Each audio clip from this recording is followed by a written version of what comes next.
just a second. Wayne, if you'll permit me, just a couple of comments.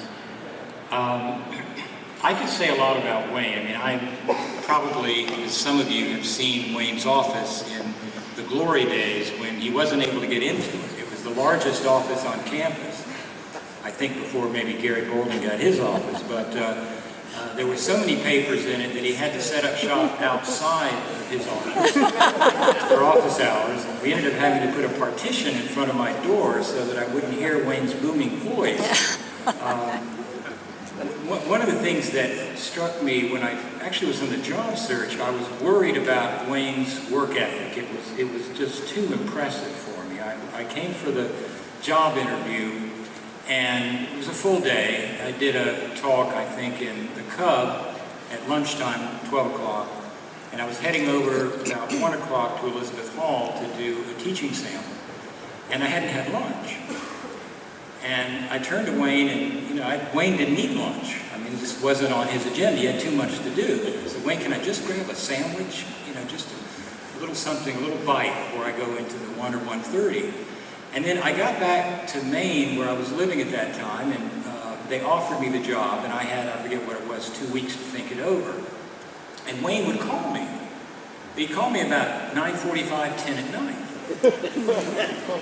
I don't know how many nights it was. It was 4 or 5 nights at least. And I remember going back to, going up to bed, and my wife would say, "You're going to go to a place where they're working at 10 or 10:15 at night?" And sure enough, I took the bait, and Wayne and I spent the 1990s doing this second shift together in Elizabeth Hall from 7:30 to 11 at night, something like that. Wow. Well, I've known Wayne for 25 years now as a colleague and a friend, and I can honestly say that I've just never met anyone who was kinder or more decent or more even-tempered or more articulate. As we all know, Wayne is the master of elegant phrasing. What's remarkable is that it's all done on the fly. And Wayne will get a ways into a complex sentence, and you wonder how he's going to get himself out of it. And then all of a sudden there's this Houdini-like turn of phrase that shows off his linguistic brilliance. Wayne's career, I think, has been a testimony to the fact that the best college professors are gifted counselors as well as classroom instructors.